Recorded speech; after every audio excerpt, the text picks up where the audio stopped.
Will you buy my bicycle? The entire clubhouse froze. Pool balls stopped mid-roll. A whiskey glass hung in midair.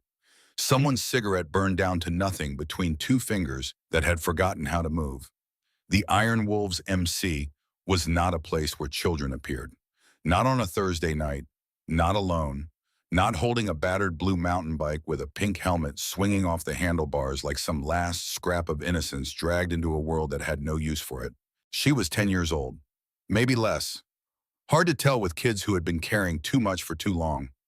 A thin jacket hung off her shoulders, zipped crooked, one size too small, and 3 seasons too worn. Her braid was coming undone, held together by a frayed pink ribbon that looked like it had been tied and retied 100 times by small fingers working in the dark. Her knuckles were bone white against the handlebars. Her sneakers were scuffed down to the rubber. But her eyes, God almighty, those eyes.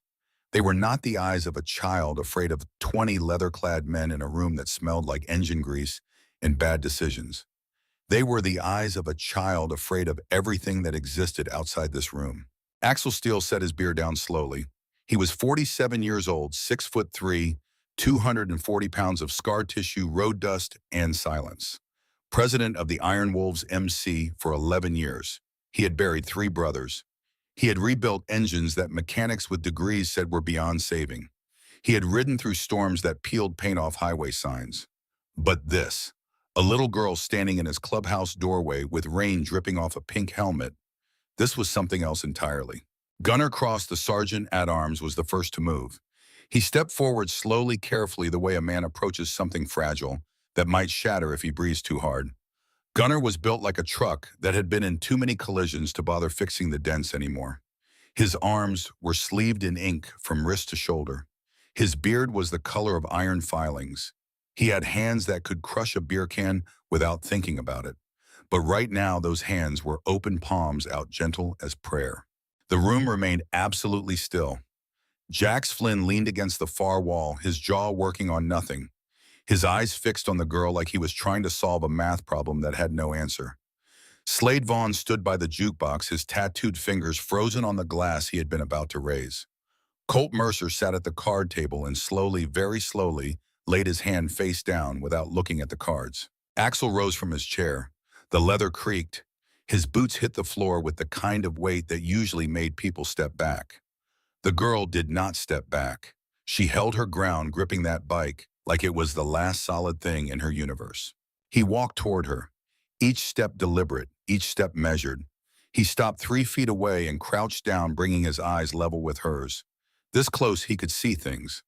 A scratch along her jawline, mostly healed, the kind that comes from fingernails, not from falling. A bruise on her left wrist faded to that sick yellow-green color that meant it was at least a week old. The pink ribbon in her hair was not pink at all. It was white stained with something that had dried to a dull rose color. He did not let himself think about what. "What's your name?" "Rosie," she said. "Rosie Donovan." "Rosie, that's a real pretty name." He kept his voice low, the way you talk to something small and hurt. "Why do you need $50 tonight?"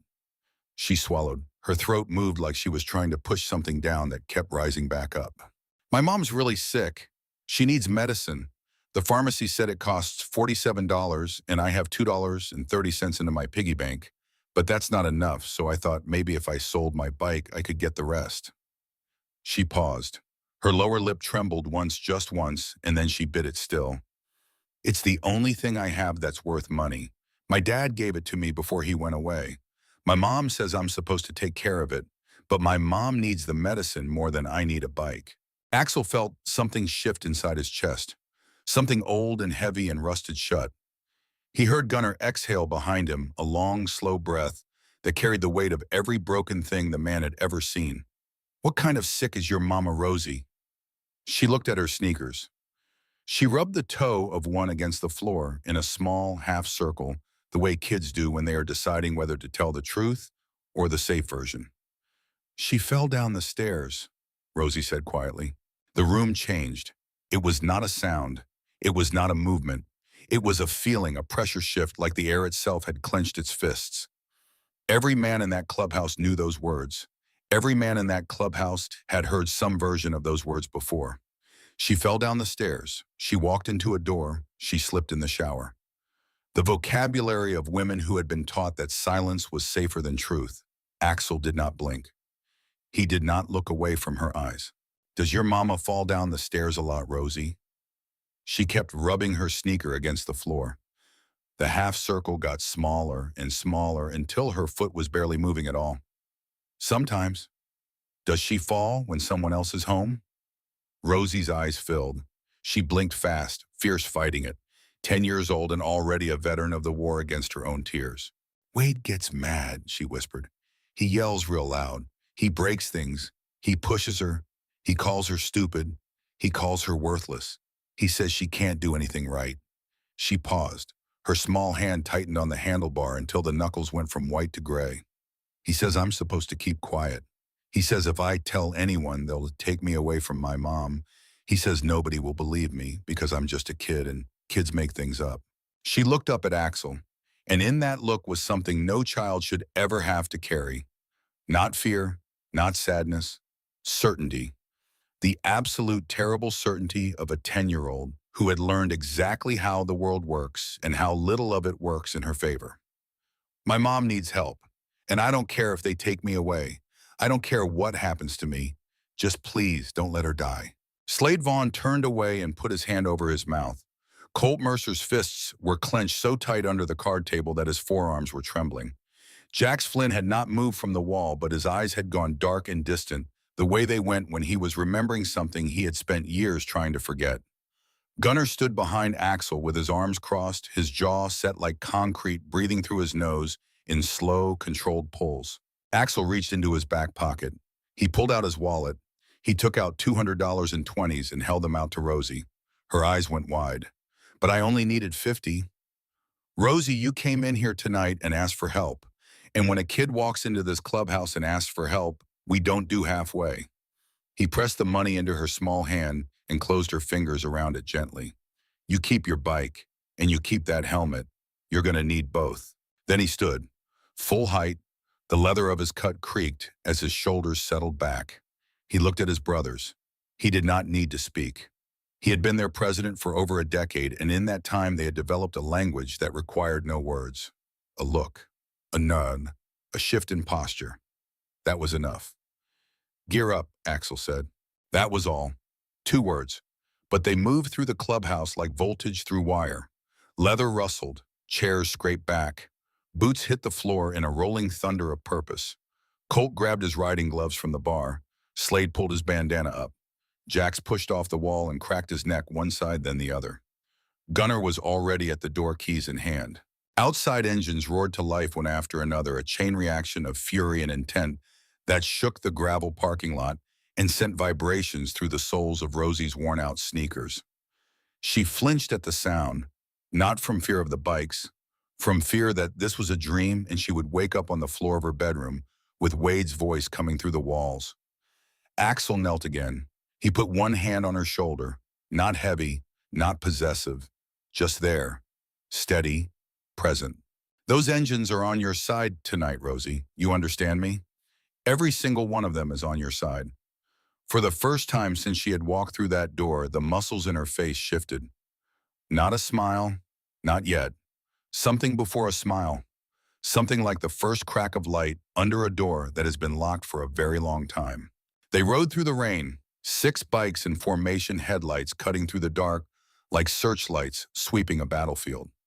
Rosie rode in the truck with Gunnar, her bike in the bed, under a tarp, her pink helmet in her lap.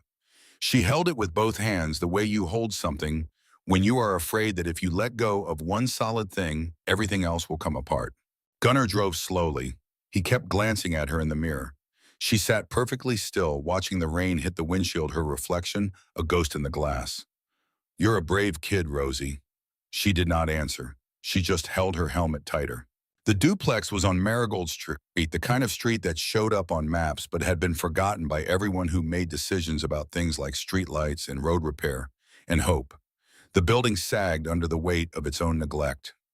Paint peeled from the siding in long, curling strips that waved in the wind like surrender flags. A porch light flickered on and off with the irregular rhythm of a failing heart.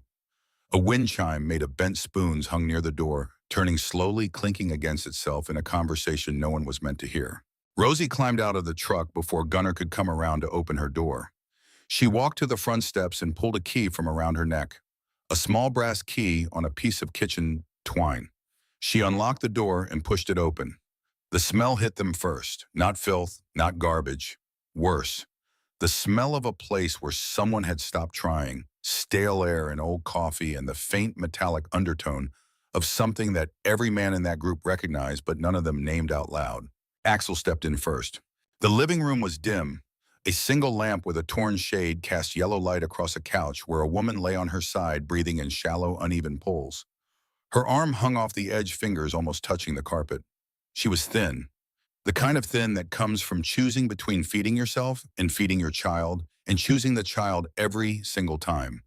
Her face was a landscape of damage, a swollen left eye nearly shut, a split lower lip crusted dark, bruises along her neck in the shape of fingers, four parallel lines of purple and black pressed into skin that had no more room for marks. Darla Donovan was 31 years old and looked 50, not from age, from endurance. She heard them enter and tried to sit up. Pain shot across her face like lightning, and she collapsed back, one hand pressed against her ribs, her breath catching in a sound that was halfway between a gasp and a plea. "Rosie," she whispered. Her voice was raw, scraped thin. "Rosie, baby, who are these men? What did you do?" Rosie ran to her. She dropped to her knees beside the couch, gentle, so gentle, as if she had learned exactly how to touch her mother without causing more pain. She took Darla's hand in both of hers. "They're helping us, Mama. They're really helping." Darla's eyes moved across the leather cuts, the patches, the boots, the tattoos. Fear flickered through her expression, but it was a tired fear, the reflexive kind that comes from a body so accustomed to threat that it flinches at everything, even rescue. "If Wade comes back," she started. Gunnar shook his head slowly. "Ma'am, Wade is not gonna lay another hand on you. Not tonight, not any night, not while we're breathing." Darla's face crumbled. Not all at once, in pieces. The way a dam breaks one crack at a time until the whole thing comes down and everything behind it rushes out in a flood that cannot be stopped. She pressed her face into Rosie's small shoulder and sobbed. Rosie held her mother and stroked her hair, whispering something too quiet for anyone else to hear. Something that sounded like, "It's okay, Mama. It's okay now." Axel stood in the kitchen doorway and cataloged the room with the cold precision of a man who had learned to read crime scenes the way others read books. A hole punched in the drywall near the refrigerator, knuckle-sized. A chair with one leg shorter than the others, broken and poorly reglued. A phone sitting on the counter with a cracked screen, the kind of crack that comes from being thrown, not dropped. No car keys anywhere. No purse. No wallet visible. The deadbolt on the back door was the kind that locked from the outside. He stared at that deadbolt for a long time. Colt appeared at his side. "He's got her locked in," Axel said, his voice barely above a breath. "No keys, no money, no phone that works. He's not just hitting her. He's caging her." Colt's jaw tightened until a vein pulsed in his temple. "I'll check the rest of the house." He came back 3 minutes later, his face the color of ash. "Kid's bedroom," he said. "There's a lock on the outside of her door, a padlock, the kind you put on a storage shed." He paused. "And there's a notebook under her mattress. She showed it to me. She's been writing things down, dates, times what he did, what he said, 2 years of entries in a little girl's handwriting." Axel closed his eyes. He stood very still for 10 seconds. When he opened them, something had changed behind them. Something old and patient and absolutely final. "Where's the notebook now?" "She asked me to hold it, said she's been hiding it because Wade checks her room." "You keep that notebook safe, Colt. That notebook is going to matter." The sound came from outside. Tires on wet gravel, an engine running too fast, braking too hard. Headlights swept across the living room curtains like the beam of a prison searchlight. Darla went rigid. Every muscle in her body locked at once, a full-body flinch so deeply trained that it happened before conscious thought. Her eyes went wide and blank, and somewhere else entirely the look of an animal that has heard the predator's step one too many times. "That's him," she breathed. "That's his truck. Oh, God. Oh, God. Rosie, go to your room. Go now." Rosie did not move. She stayed beside her mother, her small hand wrapped around Darla's fingers, Her chin lifted, her jaw set in a way that made her look ancient and fragile and unbreakable all at once. I'm not hiding anymore, Mama. Axel looked at Gunnar. Gunnar nodded once and moved to the door. Slade flanked left. Jax flanked right. Colt stayed near the women. The truck door slammed. Heavy boots on the porch steps. 1, 2, 3. Then a fist against the door, not knocking, pounding, the kind of impact that shakes the frame and sends plaster dust drifting from the ceiling. Darla, open this door right now. Who the hell is parked in my driveway? Silence from inside. Darla, I said open this goddamn door, you hear me? The pounding got harder. The whole front wall seemed to shudder. I swear to God, if you've got someone in there, I'll kill you both. Open the door. Gunnar opened the door, not gently, not slowly. He opened it the way a mountain opens when it decides to let you see what's on the other side. The door swung wide, and behind Gunnar stood Axel, and behind Axel stood Slade and Jax, and behind them was the dim hallway filled with leather and silence, and a kind of fury that does not need volume. Wade Briggs stood on the porch. He was 6 feet tall, thick in the shoulders, with a reddened face and bloodshot eyes that said he had been drinking since noon. He wore a flannel shirt with the sleeves rolled up, revealing forearms marked with old scars and newer scratches. His boots were muddy. His fists were already clenched. He froze. The anger drained from his face like water from a cracked bowl replaced by something raw and involuntary. He had expected Darla. He had expected fear. He had expected submission. What he got was 5 men who looked like they had ridden in from the part of the world where consequences lived. Who the hell are you? Axel stepped forward. He did not raise his voice. He did not need to. We're the men who answered when your stepdaughter came looking for help. The men who saw what you did to her mother. The men standing between you and everything you thought you could get away with. Wade's face twisted. The fear morphed into something uglier as the cornered animal snarl of a man whose control has been challenged.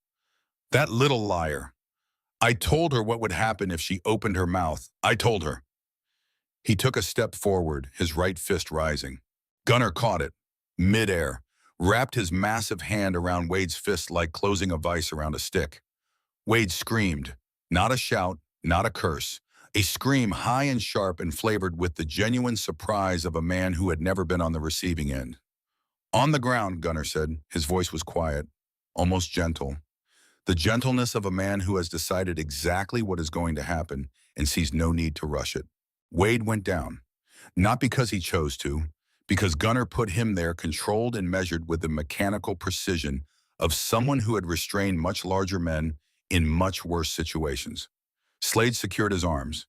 Jack stood over him with crossed arms and an expression that suggested he was using every ounce of discipline he had to keep his boots on the ground instead of somewhere more satisfying. Wade thrashed. He cursed. He threatened. He said things about Darla that made Colt's knuckles crack from where he stood near the couch. He said things about Rosie that made Axel go very quiet and very still, in a way that was more frightening than any shouting could have been. They did not hit him. They did not kick him. They held him with the immovable, patient force of men who understood that the law needed to do this part and that their job tonight was to make sure the law had the chance. The sheriff arrived 14 minutes later. A cruiser with no siren, just lights pulling up behind the row of motorcycles like a period at the end of a sentence. Deputy Nora Holden stepped out first. She was 43, lean, with short auburn hair and a face that looked like it had been carved from the same hard country stone as the hills around the town. She took one look at the scene, the bikers, the restrained man, the broken porch light, and her expression did not change, because she had been here before. She walked up the steps and looked down at Wade Briggs the way you look at something you found on the bottom of your boot. Wade, she said, can't say I'm surprised. These thugs assaulted me. I want them arrested. Every single one of them. Nora looked at Axel, then at the open door behind him, where Darla was visible on the couch, her face a ruin, Rosie beside her like a small sentinel. Axel, what happened here? His stepdaughter came to our clubhouse tonight asking us to buy her bicycle so she could afford medicine for her mother. Her mother has injuries consistent with sustained domestic abuse. The back door has an exterior deadbolt. The child's bedroom has a padlock on the outside. There's no working phone in the house and no vehicle keys accessible to the victim. Nora's expression hardened. She looked at Wade for a long time. This is the fifth report from this address in 2 years, Wade. 5. You know why nothing stuck because your uncle sits on the bench. Because every complaint got routed through his office. Because every protective order got denied. She crouched down. But I've been keeping my own records. And tonight I have witnesses, I have visible injuries, and I have a 10-year-old girl who can testify to what she's seen. Wade's face drained of color. You don't know who you're dealing with, he said, but his voice had lost its edge. The bully's voice when the room stops being afraid. I know exactly who I'm dealing with, Nora said. A man who beats a woman half his size and locks a child in her room. The kind of man I've been waiting to catch clean for 2 years. She stood. Cuff him, read him his rights, and make sure the report goes to the state's attorney, not local, not this time. They loaded Wade into the cruiser. He shouted the entire time. Threats, promises, the name of his uncle, Judge Harlan Briggs, thrown around like a weapon. But the cruiser door closed and the shouts became muffled, and then the car pulled away, and the street was quiet except for the rain and the bent spoon wind chime clinking softly on the porch. Inside, Darla was sitting up, barely. Rosie had propped pillows behind her and was holding a glass of water, tilting it carefully so her mother could sip without moving her split lip too much. Axel knelt beside them. Ma'am, we need to get you to a hospital. Those ribs need looking at, and I'm guessing there's more going on than what I can see. Darla shook her head, the small, automatic shake of a woman who had been told 1,000 times that hospitals meant questions and questions meant trouble. I can't afford it. He controls the bank account. I don't even know the PIN. You don't need to worry about that tonight. You just need to worry about breathing without pain. Darla looked at Rosie. Rosie looked back at her with those old, steady eyes. Go, Mama. I'll be right there the whole time. I won't leave you. Darla's face broke again. But this time it was different. This time the braking had light behind it. They drove to Mercy General in Gunner's truck, Darla in the back seat, Rosie beside her, Axel riding alongside on his bike through the rain. The other brothers followed in formation, a convoy of chrome and purpose, cutting through the sleeping town like a river that had decided to change course. At the hospital, Darla was taken in immediately. The triage nurse took one look and called the attending physician without being asked. Rosie tried to follow the gurney through the double doors, and when they told her she had to wait, she planted her feet and looked up at the nurse with an expression that would have made generals reconsider their orders. That's my mom. I'm not leaving her. The nurse looked at Axel. Axel shrugged. I'd let her through if I were you. She's been making grown men do what she says all night. They let her through. In the waiting room, the bikers settled into plastic chairs that were never designed to hold men their size. Gunner went to the vending machine and came back with 6 coffees, all black, all terrible. He distributed them without asking who wanted one, because in his experience, people in hospital waiting rooms always needed coffee, whether they knew it or not. He sat down and the chair groaned under him, and he sipped his coffee and grimaced and sipped it again. Slade leaned against the wall with his eyes closed, but he was not sleeping. Slade Vaughn had not slept more than 4 hours a night since coming back from 2 deployments that the VA classified as service in a theater of operations, and that Slade classified as the reason I don't close my eyes in rooms I haven't checked. He had joined the Iron Wolves 6 years ago after his 3rd marriage ended, and his therapist suggested he find a community that understood the particular frequency at which his nervous system operated. The Iron Wolves understood. They did not ask him to talk about it. They did not suggest he try yoga. They gave him a chair at the bar and a lane on the highway and the right to be silent in the company of men who respected silence because they had their own. Now he stood against the hospital wall with his eyes closed and his ears open, cataloging every sound the way he cataloged every room he entered, not because he expected danger, but because expecting danger was the only setting his brain had left. He was thinking about the girl, about the way she had walked into the clubhouse without hesitation, about the particular kind of courage that comes not from fearlessness, but from having already survived the thing you are afraid of so many times that fear loses its authority. He recognized that courage. He had seen it in young soldiers carrying rifles in places whose names he could not pronounce moving forward, not because they were brave, but because stopping was worse. Jack sat with his elbows on his knees staring at the floor tile pattern, counting something only he could see.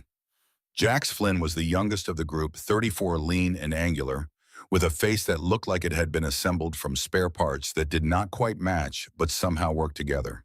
He had come to the Iron Wolves at 26, fresh out of a situation that involved a woman and a man who hit her, and a night that ended with Jax in handcuffs and the man in the hospital, and the woman gone vanished, relocated to wherever women go when the system moves them and forgets to tell the people who tried to help. He had done 8 months in county for the assault charge. He had never heard from the woman again. He did not even know if she was safe. That not knowing lived in him like a low-grade fever, constant and unresolvable, flaring up at moments like this one, when a little girl walked out of the rain carrying the exact same story wrapped in a different name. He stared at the floor tiles and counted them because counting was something he could control, and control was something he needed right now because every cell in his body wanted to be somewhere else, specifically in the place where Wade Briggs was being held, having a conversation that would not involve words.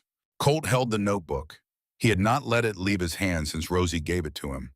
He held it the way people hold things they know will be important later, with both hands close to his chest where nothing could reach it.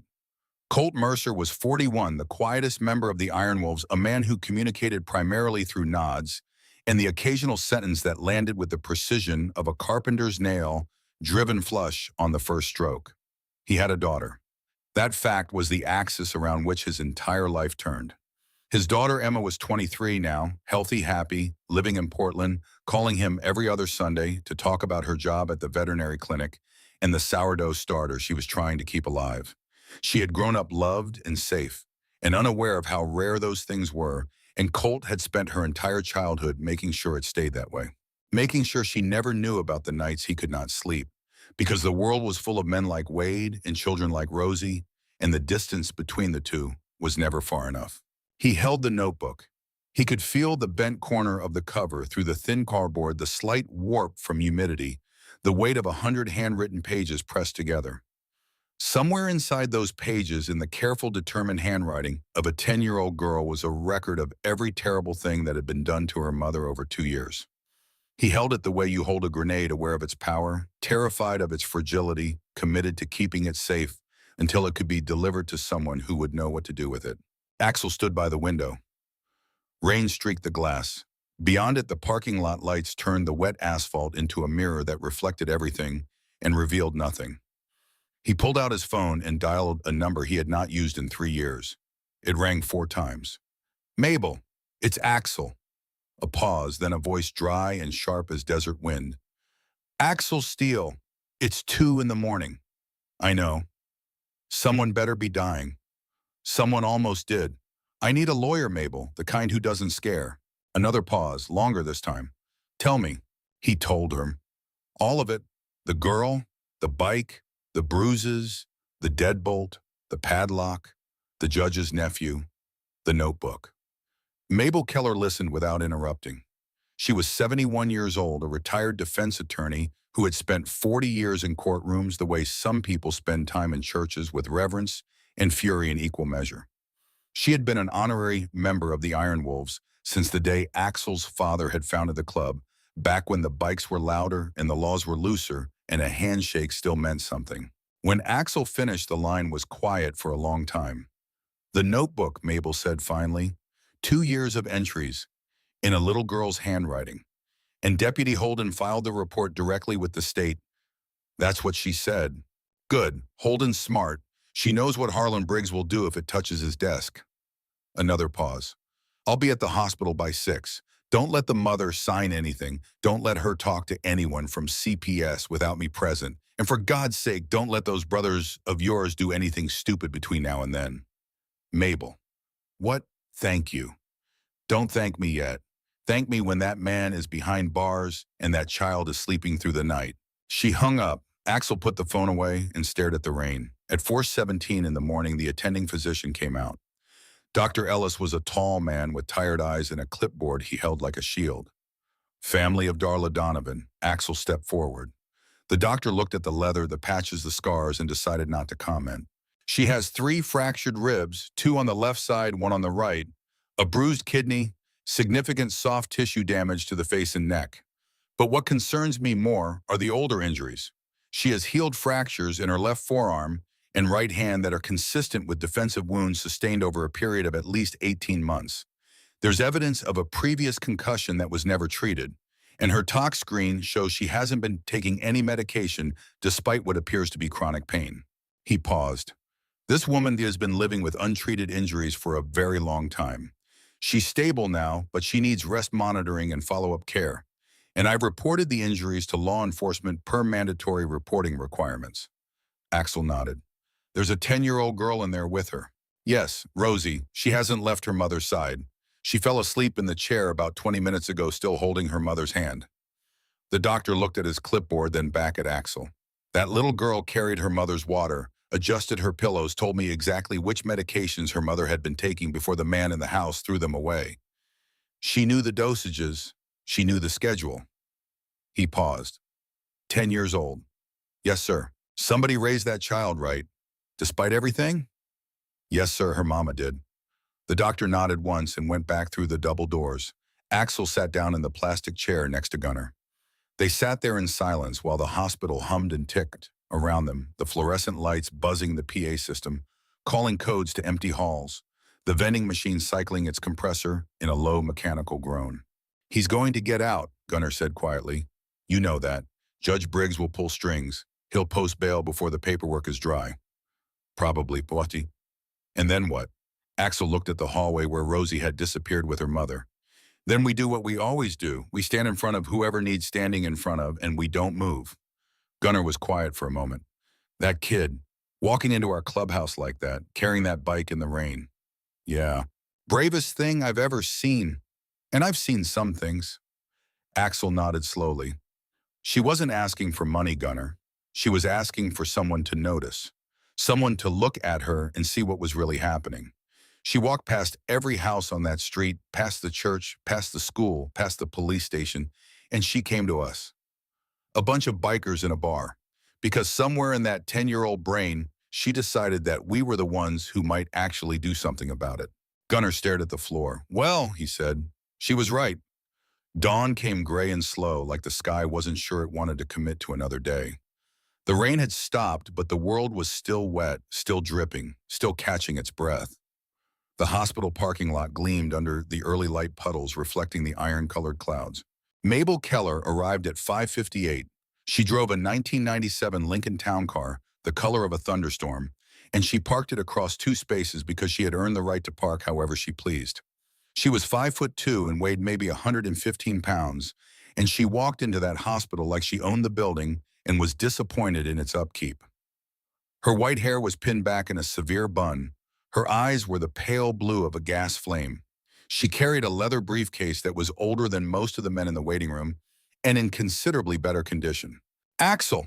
She looked at the bikers spread across the waiting area like a leather-clad occupation force.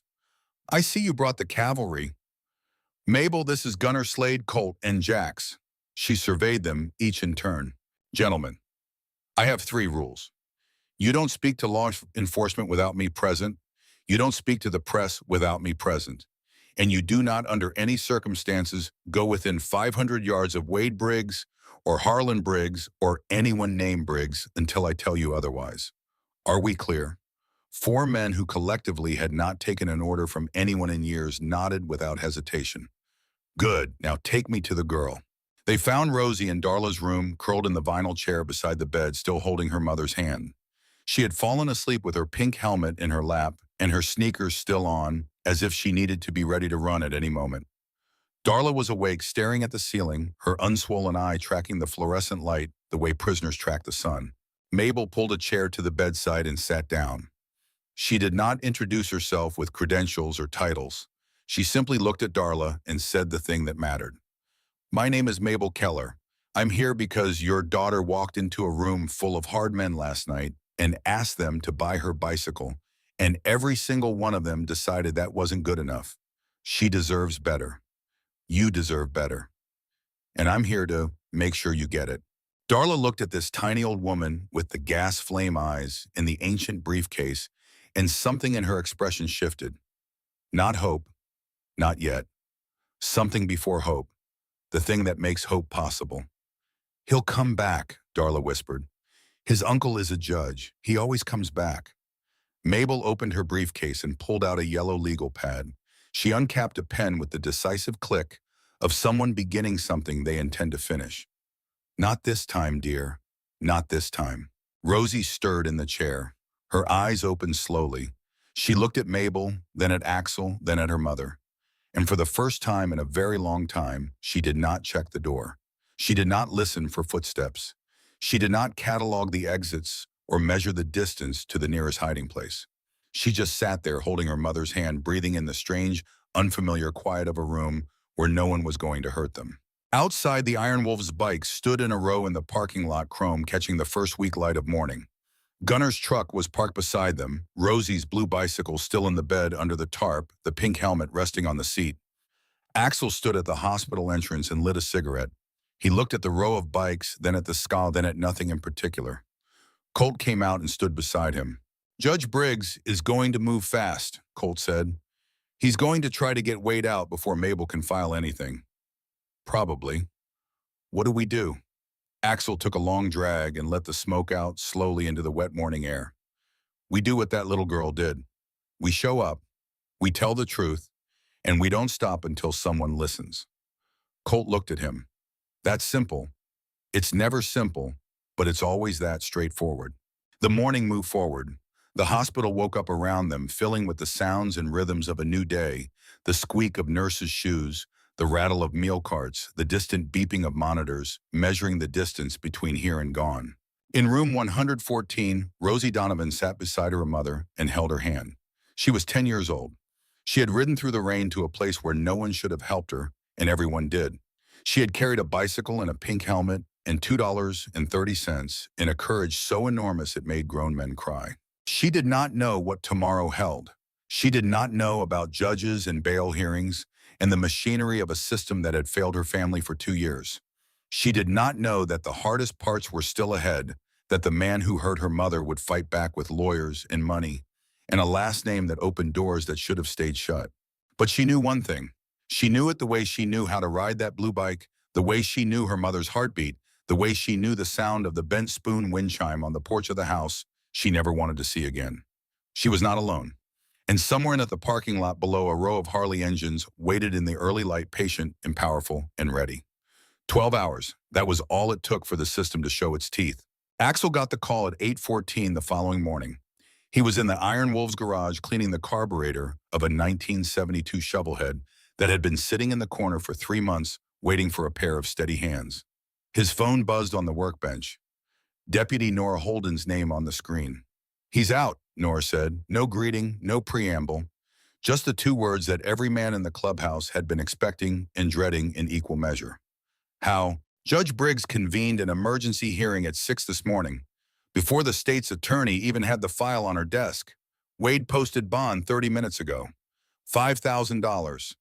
His uncle arranged the whole thing. Axel set the wrench down slowly. The restraining order? Denied. The judge ruled there was insufficient evidence of imminent threat. She paused and he could hear the controlled fury in her breathing. Axel, he also filed a counter complaint against you and your club. Assault, unlawful restraint, trespassing. His attorney is claiming you broke into the home and attacked him without provocation. The garage was quiet except for the drip of oil somewhere in the back. And Darla? Still in the hospital. But here's the thing that's going to make you want to put your fist through a wall. CPS received a referral this morning. Anonymous, but we both know where it came from. They're citing Darla's association with known motorcycle club members as evidence of an unsafe environment for the child. Axel closed his eyes. They're going to take Rosie. They're going to try. The caseworker is scheduled to visit the hospital this afternoon. Another pause. Mabel needs to be there, Axel. And your brothers need to be somewhere else, anywhere else. The optics of leather-clad bikers surrounding a battered woman and her daughter is exactly the narrative Wade's attorney is going to use. He called Mabel. She answered on the first ring as if she had been sitting with the phone in her hand waiting. I heard, she said. I'm already drafting an emergency motion, but I need you to understand something, Axel. Harlan Briggs has been on the bench in this county for 23 years. He has friends in every office. The CPS director plays golf with him on Sundays. The chief of police owes his appointment to him. This is not a fight against one man. This is a fight against an entire structure that has been built to protect people like Wade Briggs. So what do? We go around it, over it, under it, whatever it takes. But first we keep that child with her mother today. I'll be at the hospital in 40 minutes. Tell your men to stay away until I say otherwise. And Axel, yeah, that notebook Colt is holding. Don't let it out of his sight. Not for a second. That notebook is the most important piece of evidence in this case, and if Harlan Briggs finds out it exists, he will move heaven and earth to make it disappear. Axel walked into the main room of the clubhouse where the brothers were gathered. He told them. He told them about the bail, the counter-complaint, the CPS referral, the order to stay away. He told them calmly, clearly, without editorializing, because these men deserve facts not filtered through his rage.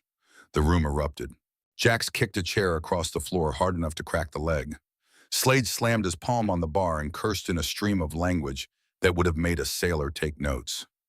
Gunnar stood absolutely still, which was worse than any outburst, because Gunnar's stillness meant he was calculating, and Gunnar's calculations tended to have consequences. We go over there right now, Jack said. We find Wade and we end this. No. Axel's voice cut through the noise like a blade. We do that and we prove everything they are saying about us. We're violent, we're criminals, we're a danger to that child. We do that and Wade wins. His uncle wins and Rosie loses her mother. So we do nothing, Jax's voice was hot. We do what Rosie did. We find a way. He looked at Colt. You still have the notebook. Colt patted his jacket. Haven't let go of it. Good. Slade, I need you to make some calls. Wade's been with Darla for 2 years. Before that, there were others. A woman named Jolene Harper lived on the south side. She moved away about 3 years ago, supposedly. I want to know where she went and what happened to her. How do you know about her? Nora told me last night. 4 complaints from that address, too. All of them went nowhere. Slade nodded and stepped outside with his phone. Colt, I need you to photograph every page of that notebook, front and back. Then I need you to take the original to Mabel and keep a digital copy in 3 different places. Email, cloud, flash drive. If something happens to one, we have the others. Done. Gunnar, you're with me. We're going to the hospital, but we're not going inside. We're going to sit in the parking lot and make sure that when CPS shows up, Mabel is standing between them and that little girl. Gunnar grabbed his keys. And Jax looked at him, jaw still tight. Cool off. Then start calling every independent journalist within 200 miles. Not the local paper, not the county TV station. They're in Briggs' pocket. Find someone who isn't afraid of a small-town judge with big friends. Find someone hungry. Jax stared at him for a long moment. Then he nodded. They parked across the street from Mercy General at 10:30. Axel sat on his bike helmet on his knee, watching the entrance. Gunnar leaned against his truck, arms, crossed sunglasses on, looking like a monument someone had placed there as a warning. At 11:15, a gray sedan pulled into the visitor lot. A woman in a navy blazer stepped out carrying a manila folder. She walked briskly, purposefully, the walk of someone who had been given instructions and intended to follow them. 5 minutes later, Mabel Keller's Lincoln Town car rolled into the lot and parked directly behind the gray sedan. Mabel stepped out, briefcase in hand, white hair gleaming in the midday sun. She walked into the hospital without looking at the gray sedan, without looking at Axel, without looking at anything except the front doors. They waited. 1 hour, 2. Gunnar went to a gas station and came back with sandwiches neither of them ate. The sun moved across the sky. Shadows shortened, then lengthened. At 1:47, Mabel emerged. She walked to the edge of the parking lot where Axel was sitting and stood beside his bike. She looked tired, not defeated, tired. They tried to take her, she said. The caseworker had a removal order. Emergency placement in foster care signed by a family court judge this morning. Guess which judge? Harlan Briggs. Harlan Briggs. I challenged the order on jurisdictional grounds and demanded a hearing before a different judge. The caseworker backed down temporarily, but she'll be back. We have 72 hours before they can petition again. Where's Rosie? Still with her mother. Darla is being discharged tomorrow. I've arranged temporary housing at the women's shelter on Pine Street. It's not ideal, but it's documented and supervised, which takes away their argument about unsafe environments. And the counter-complaint against us. Mabel's eyes narrowed. That's the interesting part. Wade's attorney filed it with the sheriff's office, but Nora Holden made sure the file included her incident report, the photographs of Darla's injuries, and the mandatory reporter notification from the hospital. The state's attorney has both files now. She's reviewing them side by side. Mabel allowed herself a small, hard smile. One of those files tells a story about a group of violent bikers breaking into a man's home. The other tells a story about a 10-year-old girl walking through the rain to ask strangers for help because the system designed to protect her had failed every single time. Which story do you think a jury would believe? Axel looked at her. This is going to get worse before it gets better, isn't it? Considerably. Harlan Briggs has been protecting his family for 2 decades. He will use every tool he has. CPS, the court system, the media, his network. He will try to make Darla look unfit to make your club look dangerous and to make Wade look like a misunderstood man unfairly accused. She paused. But he's never faced a 10-year-old girl with a notebook full of dates and details, a deputy sheriff with her own file of ignored reports, and a retired lawyer with nothing to lose and a very long memory. She turned to go, then stopped. One more thing. Rosie asked me to tell you something. What? She said to tell you she's not scared. She said she's been writing everything down for 2 years because she knew this day would come. She just didn't know who would show up when it did. Mabel got in her car and drove away. Axel sat on his bike for a long time after that, staring at the hospital, thinking about a 10-year-old girl who had been keeping a record of her own suffering in a notebook under her mattress, because some part of her, some unbreakable, incandescent part, believed that someday someone would read it and care. The next 48 hours moved in a blur of legal filings, phone calls, and the slow grinding machinery of a system being forced to look at something it had been designed to ignore. Slade found Jolene Harper. It took him 3 days and 11 phone calls and a visit to a bail bondsman in Henderson who owed the Iron Wolves a favor from a situation involving a stolen softail and a misunderstanding about property lines. The bondsman knew a skip tracer. The skip tracer knew a social worker. The social worker knew a woman who had changed her name and moved 300 miles from the town where Wade Briggs had broken her collarbone and 2 fingers on her left hand. Jolene was living in a trailer park outside of Reno Lot 17, a single wide with an awning that sagged on one side and a potted cactus by the front step that she watered every morning because it was the only living thing she was responsible for, and she took that responsibility seriously. She worked nights at a gas station on the highway, the kind of station where truckers stopped for diesel and coffee and occasionally asked questions that she had learned to deflect with the flat practice smile of a woman who had mastered the art of being present without being accessible. She had filed a police report. It was never processed. She had gone to the station on a Tuesday afternoon with a swollen eye and a collarbone that clicked when she raised her arm, and she had sat in a plastic chair and filled out a form and handed it to a deputy who looked at it and looked at her and said he would file it and get back to her. He did not get back to her. She went back a week later and asked about it and was told the file was under review. She went back again a month later and was told the file had been transferred. She asked where. They said they would check. No one checked. The file entered the particular bureaucratic limbo that exists for documents that powerful people do not want processed, a state of perpetual pending that looks like inefficiency but is actually policy. She had requested a restraining order. It was denied by Judge Harlan Briggs, who noted in his ruling that the petitioner had failed to demonstrate a pattern of behavior constituting imminent threat, a phrase so precisely worded and so deliberately inadequate that it could only have been written by someone who understood exactly what was happening and chose with full knowledge and clear intention to allow it to continue. She had called CPS when she learned that Wade was living with another woman who had a child. She had called from a payphone at the gas station because her cell phone was gone smashed against the kitchen counter during the last argument, which was the argument that finally made her understand that this would not stop, that it would never stop, that the only option was to leave and keep leaving until the distance between her and Wade Briggs was measured in state lines rather than city blocks. No one called her back. When Slade told her that a 10-year-old girl had walked into a biker clubhouse carrying a bicycle trying to save her mother from the same man who had nearly killed Jolene, the line went quiet for a long time. He could hear the desert wind through the phone, the distant hum of the highway, the small mechanical sound of the cactus pot scraping against concrete as the breeze pushed it half an inch across the step. Then Jolene said 4 words. I'll testify. Anything. Slade stayed on the phone with her for another 20 minutes. He learned things. Jolene had been with Wade for 14 months. The violence started at month 3, the way it always starts, with words first, then hands.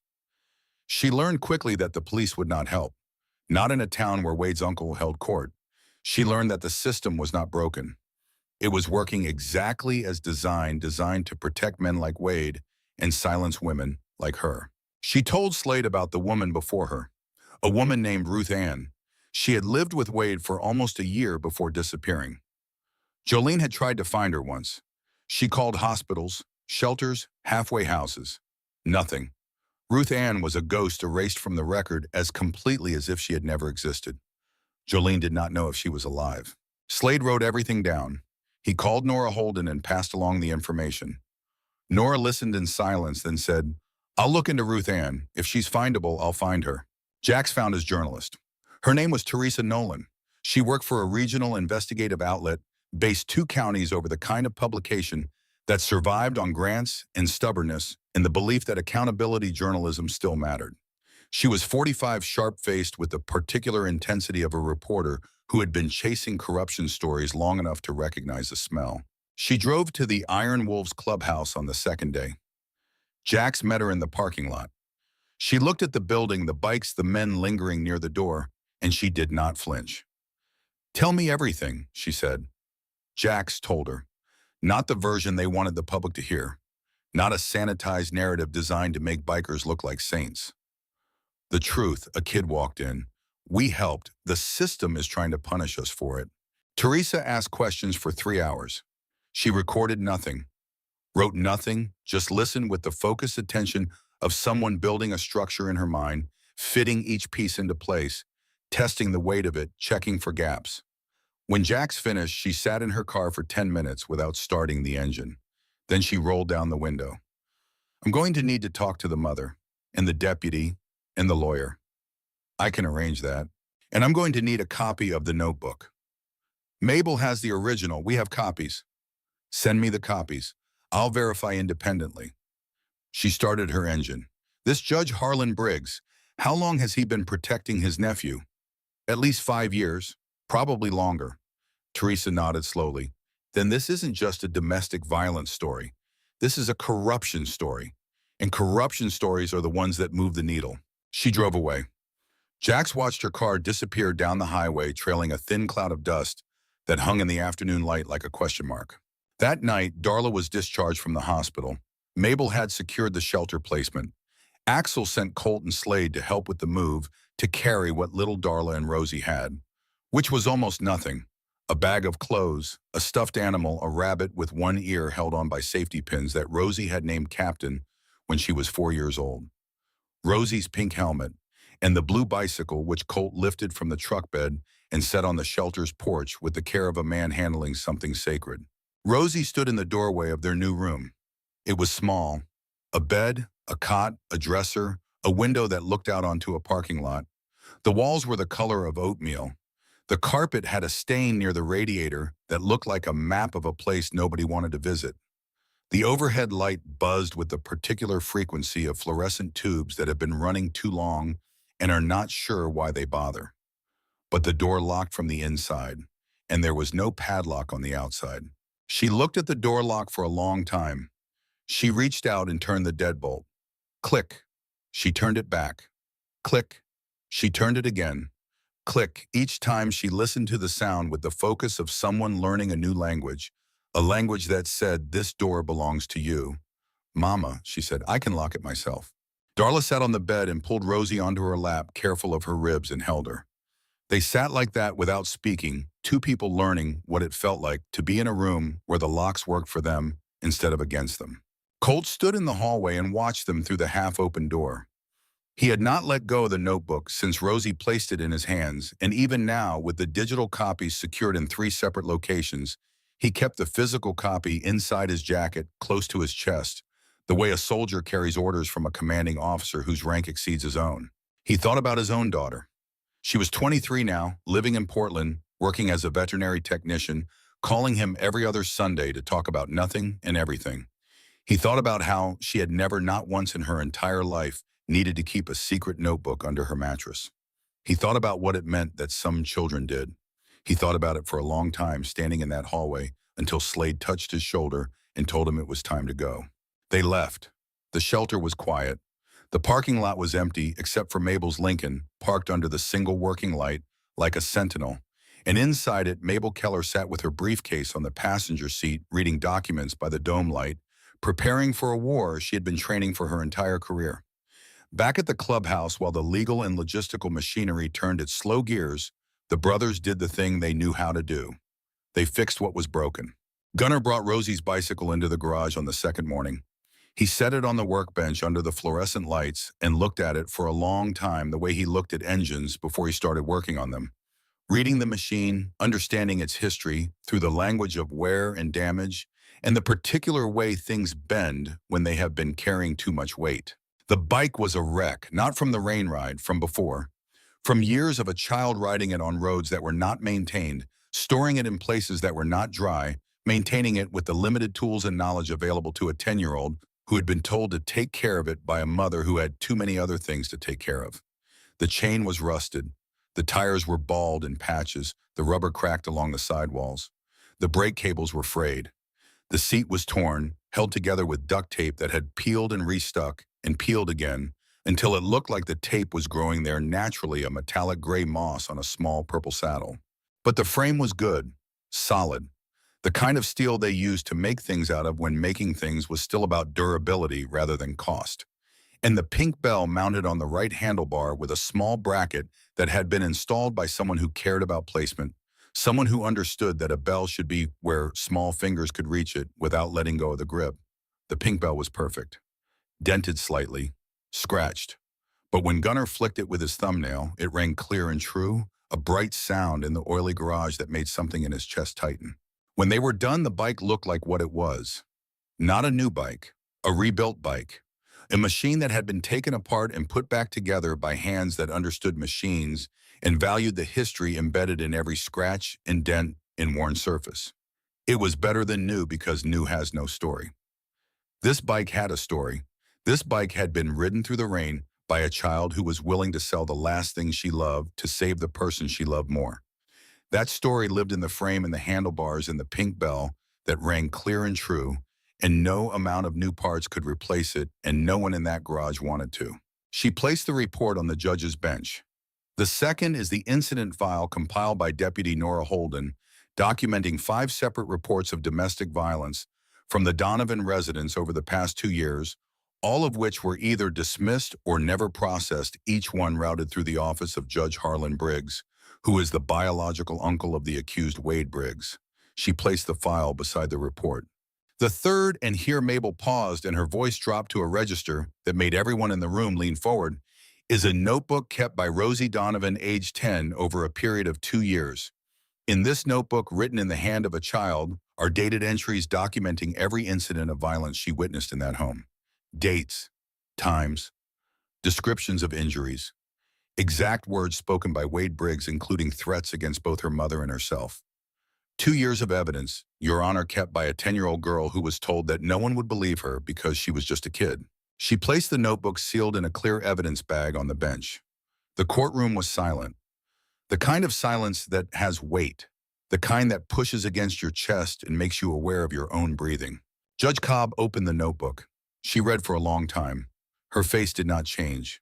She turned pages slowly, carefully, the way you turn pages when you know that what you are reading was written by small hands in the dark, by flashlight under a mattress in a room with a padlock on the outside of the door. When she looked up, her eyes went to Rosie. "Rosie, did you write this notebook?" Rosie stood. Her feet still did not reach the floor from the galleonry bench, and when she stood, the top of her head barely cleared the back of the seat in front of her. She looked at the judge without looking away. "Yes, ma'am, I started writing it when I was 8. The first time Wade hit my mama bad enough that she couldn't get up. I didn't know who to tell, so I told the notebook instead. I wrote down everything so that if somebody ever asked what happened, I wouldn't forget." Her voice was steady, clear. The voice of a child who had rehearsed this moment in her head 1,000 times, lying in bed at night, listening to sounds through the walls, writing by flashlight, waiting for the day someone would ask. I kept it under my mattress because Wade checks my room sometimes. He checks my backpack and my drawers in my closet, but he never looks under the mattress. She paused. I was scared every day that he would find it, but I was more scared of what would happen if I didn't keep writing. Judge Cobb looked at the notebook again, then at Darla, then at Wade's attorney who had gone very still, his pen motionless above his legal pad, the way a man goes still when he realizes the ground beneath him is not as solid as he thought. Counsel, the judge said, your client is arguing that this mother is unfit, but the evidence before me suggests that the only threat to this child's welfare was your client himself. Moreover, I am deeply troubled by the pattern of dismissed complaints routed through a judicial office with a direct familial conflict of interest. She closed the notebook. The petition for emergency removal is denied. Custody remains with the mother. I am issuing a protective order barring Wade Briggs from any contact with Darla or Rosie Donovan. And I am referring the matter of the dismissed complaints to the State Judicial Conduct Commission for investigation. Wade's attorney started to object. Judge Cobb raised one hand. We're done here, counsel. In the hallway outside the courtroom, Darla fell against the wall and slid to the floor, covering her face with both hands, crying so hard her body shook. Not the way she had cried on the couch that first night, broken and hollow. This was different. This was the crying that comes when something that has been held too tightly for too long is finally released and the body does not know what to do with all the space that opens up inside. Rosie knelt beside her and wrapped her arms around her mother's neck. We did it, Mama. We did it. Mabel stood nearby, closing her briefcase with a quiet click. She looked at Axel, who was standing by the water fountain at the far end of the hall, trying very hard to look like a man who was not affected by anything he had just witnessed. He was failing. That child, Mabel said, walking toward him, that child kept a record of her own hell for 2 years because she believed that truth still matters. In a world that told her otherwise, every single day, she believed it anyway. Axel nodded. He did not trust his voice. We're not done, Mabel continued. Wade will appeal. Harlan will push back. The judicial conduct investigation could take months. And there's the matter of Jolene Harper and whatever happened to the other women Wade was with before Darla. Teresa Nolan is working on that. Good. A courtroom can deliver justice, but sometimes it takes a newspaper to deliver accountability. She adjusted her briefcase strap on her shoulder. Walk me to my car, Axel. These hallways are too long for a woman my age. He walked beside her. She was small next to him, barely reaching his shoulder, but she moved through the courthouse corridor with the unhurried authority of someone who had walked these halls 1,000 times and left marks on every one of them.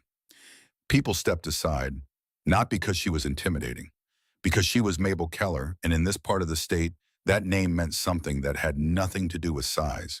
At the car, she turned and looked at him with those pale blue eyes. Your father would be proud of you. He always said the Iron Wolves were built for exactly this, not the riding, not the noise, the standing up.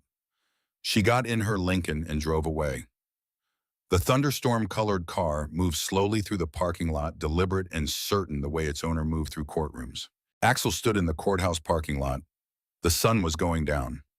Somewhere inside, Rosie Donovan was helping her mother stand up from the hallway floor, steady and careful the way she did everything. Somewhere inside, Deputy Nora Holden was filing the protective order with her own hands, walking it through the system, personally making sure it went to the right office this time, watching it land in the right file, because she had learned the hard way that paperwork in this county had a tendency to disappear when it was inconvenient for the wrong people. Somewhere inside a notebook full of a child's handwriting was being entered into the official record, each page a testament to 2 years of courage that no 10-year-old should have had to show. He pulled out his phone and called Gunner. We won today. Good. But it's not over. Didn't think it was. Mabel says Wade will appeal. Judge Briggs is going to fight the investigation. We need to stay close, not too close. Close enough. We're not going anywhere, brother. None of us are. Axel looked at the sky streaked with orange and purple, the kind of sky that makes you think about endings and beginnings and the thin line between the two. Gunner. Yeah, that kid. She kept a notebook. I know. 2 years, writing in the dark, under her mattress, because she believed somebody would care. Gunnar was quiet for a moment. Somebody did. Yeah, but it shouldn't have taken 2 years in a biker club for somebody to listen to a 10-year-old girl. No, Gunnar said, it shouldn't have. They were both quiet after that. The kind of quiet that is not uncomfortable but necessary.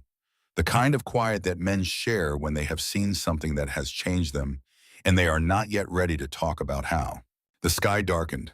The parking lot lights flickered on one by one, casting long shadows across empty spaces. The courthouse emptied, doors were locked, lights were turned off.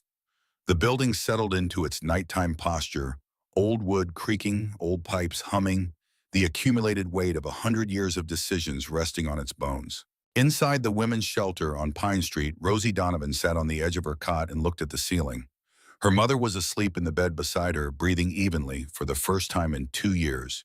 Deep, slow breaths that came from a body that had finally been given permission to rest.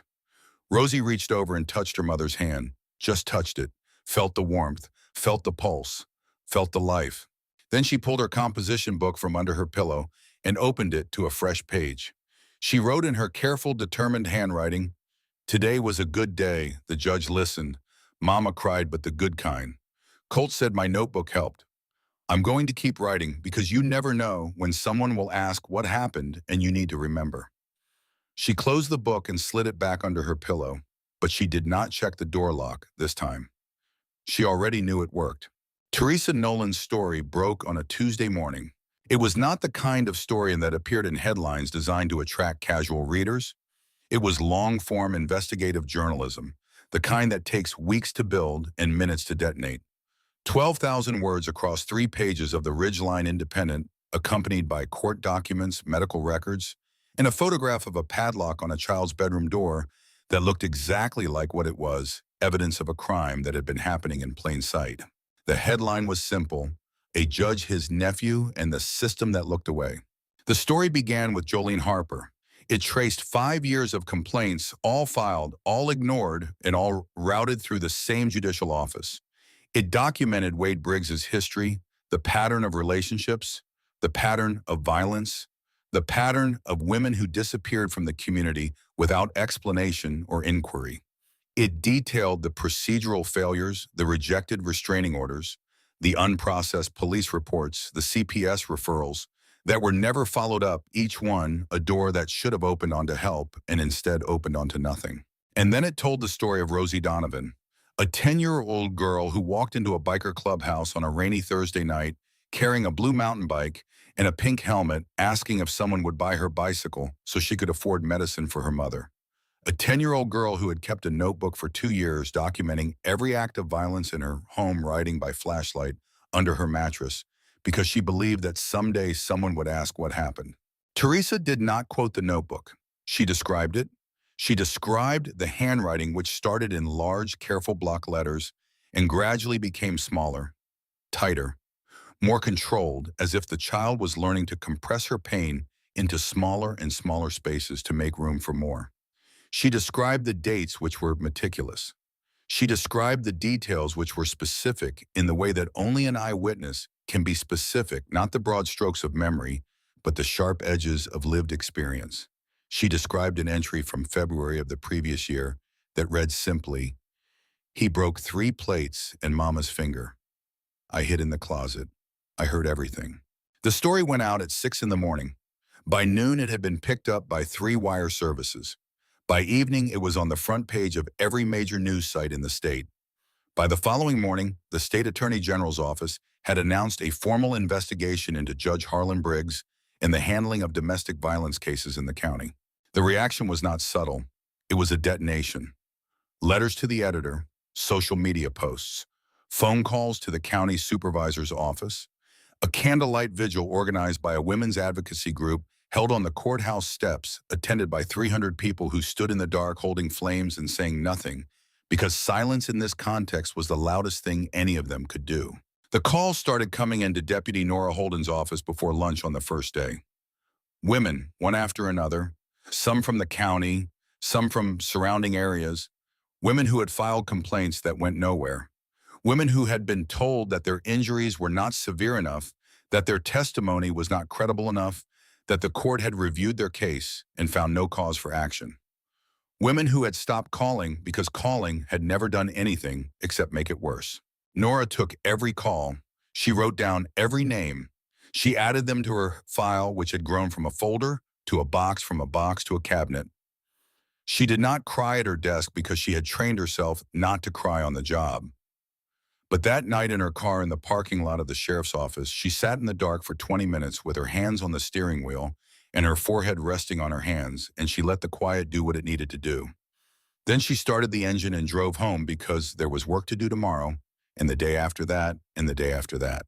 She also found Ruth Ann. It took her longer. Ruth Ann Decker was not in any database that Nora had access to through normal channels, because Ruth Ann Decker had been removed from those databases the way furniture is removed from a house, quietly, systematically, with the careful attention to procedure that ensures no one notices something is missing until it is far too late to find it. Nora started with the county records. Nothing. She tried the state vital records office. Nothing recent. She tried hospitals in a widening radius, nursing homes, assisted living facilities, group homes, halfway houses.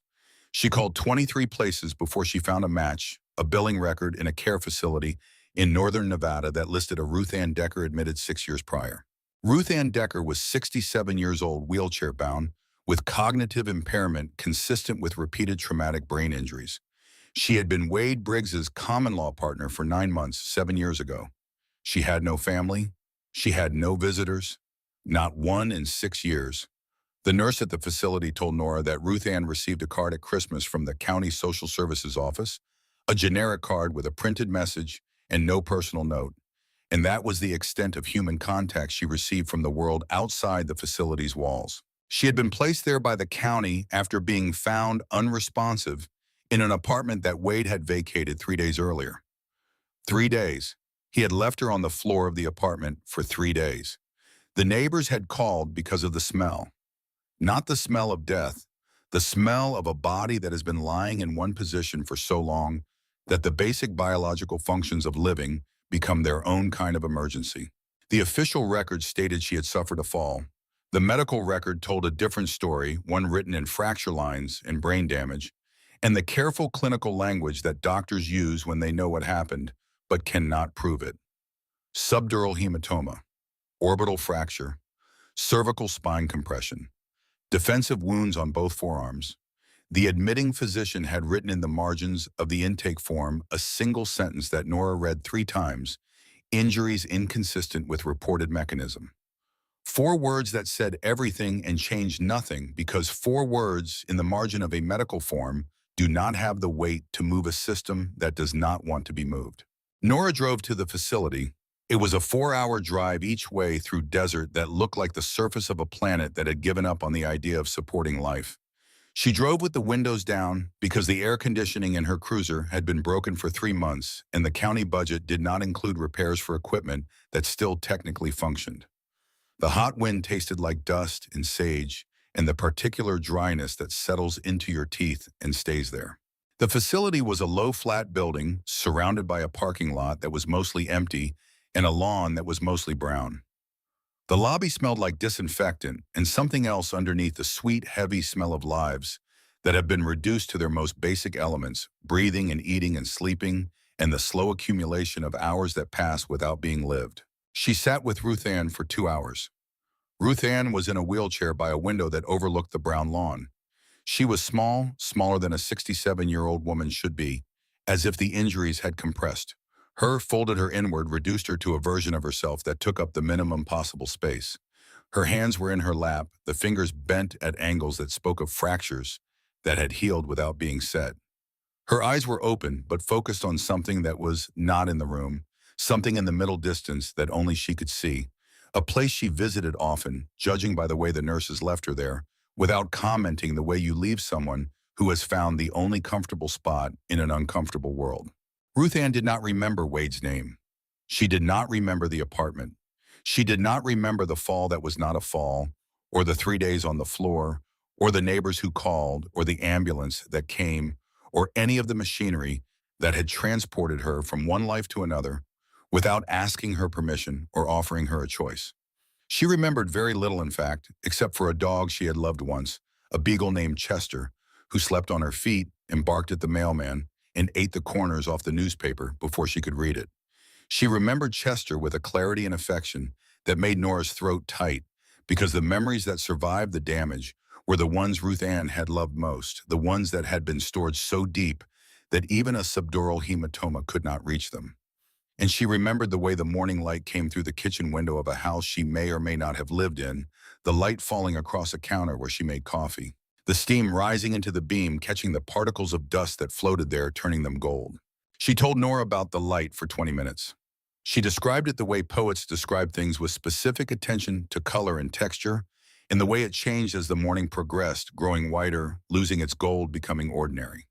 She told it as if it were the most important thing she had ever seen. And perhaps it was. Perhaps when everything else has been taken, the thing that remains is the memory of light in a kitchen window.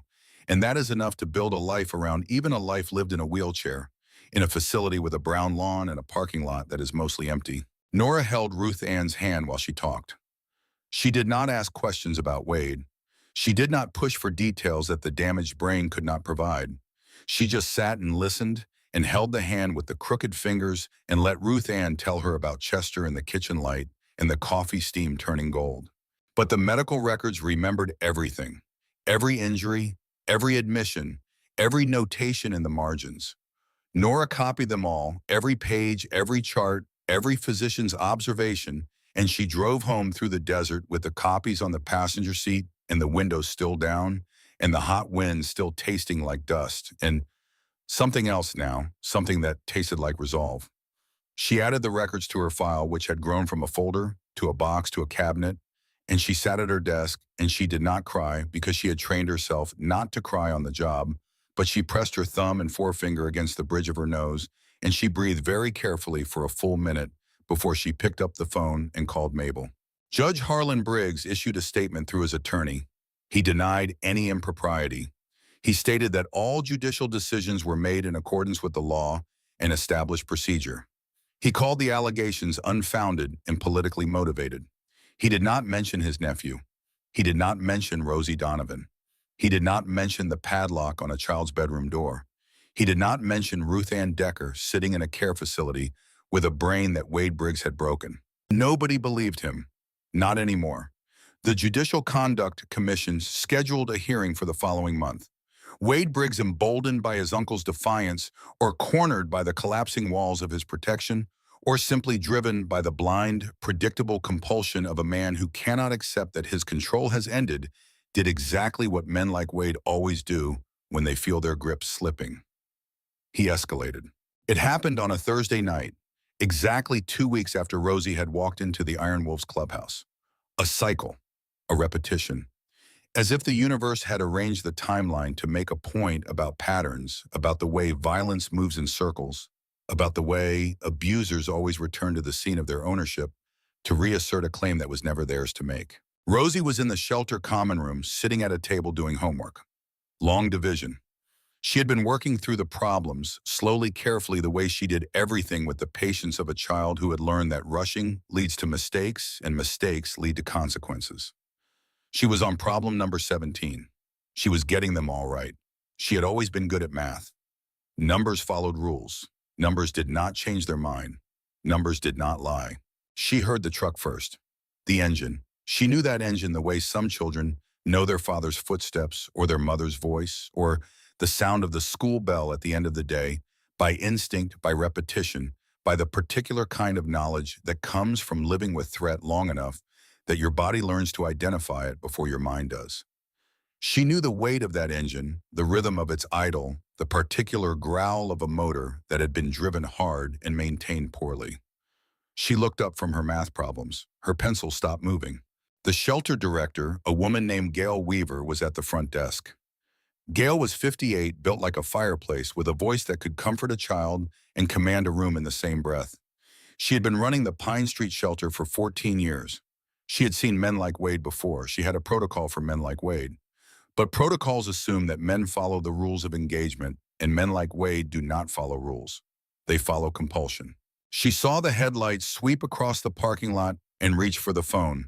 But the truck did not stop in the parking lot. It jumped the curb, tore across the grass, and stopped 6 feet from the front door, with its engine still running and its headlights flooding the lobby like a prison spotlight. Wade Briggs got out. He was drunk. The particular kind of drunk that does not make men clumsy but makes them certain. Certain of their right to control, certain of their right to take, certain that the world owed them something and that tonight was the night they would collect. He walked to the front door and tried the handle. Locked. He pounded on it. The sound echoed through the shelter like a detonation, and every woman inside flinched because every woman inside knew exactly what that sound meant. It was the sound of a man demanding entry. It was the sound that preceded everything bad. Darla, I know you're in there. Open this door. You think a piece of paper is going to stop me. You think these people can protect you. Gail called the police. Then she called Mabel. Then she called Axel. In the common room, the other women moved quickly and quietly. They knew the drill. They had all lived through their own versions of this moment. They went to their rooms. They locked their doors. They held their children. They waited. Rosie stood up from the table. She set her pencil down on top of problem number 17. She straightened her notebook so the edges were aligned with the table's edge. Then she walked to the front door, which was locked, bolted, and reinforced with a steel plate that Gail had installed after the third time a man tried to break through it. She stood on the inside of the glass panel and looked at Wade Briggs. He saw her, his face contorted with something that was part rage and part recognition, and part the animal confusion of a predator encountering prey that does not run. Rosie, you open this door right now. You hear me? I am done playing games with you people. You think you can take what's mine. You think some judge can tell me where I can and can't go. Rosie looked at him through the glass. The man who had locked her in her room. The man who had broken her mother's ribs and her mother's spirit and every plate in the kitchen cupboard. The man who had told her that no one would believe her because she was just a kid and kids make things up. She looked at him the way she looked at long division problems, with focus, with clarity, with the calm certainty of someone who understands the equation and already knows the answer. No, she said. One word, clear, not loud, not angry, just complete. Wade's fist hit the glass. The panel cracked but held a spiderweb of fracture lines radiating out from the impact like a map of all the damage one man's anger can do. Rosie did not step back. She did not flinch. She stood her ground, 4 feet 11 inches tall, 67 pounds, a child made of something harder than glass and more enduring than rage. I'm not scared of you anymore, Wade. Her voice carried through the cracked panel, through the parking lot, into the night air. It was the voice of a child, but it carried a weight that had nothing to do with volume. It carried 2 years of notebooks, 2 years of silence, 2 years of watching and recording and waiting for the moment when the truth would matter more than the fear. Behind her in the hallway, Darla had emerged from their room. She had heard Wade's voice, and her body had done what it always did, frozen, locked, gone to the place inside herself where the pain could not reach. But then she heard Rosie's voice, and something in Rosie's voice broke through the ice. Not the words, the steadiness, the refusal, the absolute quiet, immovable no. Darla stood in the hallway, one hand against the wall for balance, watching her 10-year-old daughter stand at a cracked glass door and say the thing that Darla had been trying to say for 2 years. Wade raised his fist again. He never brought it down. Sirens cut through the night. Red and blue lights strobed across the parking lot, the shelter, Wade's truck on the lawn, the cracked glass, and Rosie's face behind it, still, steady, immovable. Deputy Nora Holden's cruiser was first. She was out of the car before it fully stopped, weapon-drawn voice, carrying the authority of a woman who had waited a long time for this moment and intended to make it count. On the ground, Wade. Now. He turned. He saw the cruiser, the lights, the drawn weapon. He saw behind Nora 2 more patrol cars, arriving officers stepping out, positioning themselves with the practiced coordination of people who had been briefed on exactly this scenario, because Nora had briefed them, because Nora had known that Wade would do exactly this, because men like Wade always do exactly this. This is harassment, he slurred. My uncle will have your badge. You know who my uncle is. Your uncle, Nora said, and there was a hardness in her voice that was not anger but something colder. something that had been forged over 2 years of filed reports and denied orders and ignored calls, is under investigation by the State Judicial Conduct Commission and has been suspended from hearing any cases pending review. His ability to have anyone's badge is currently limited to the ones in his grandchildren's toy chest. Now get on the ground. He got on the ground. He was cuffed with the particular efficiency that comes when officers have been wanting to make an arrest for years and are finally allowed to do it right.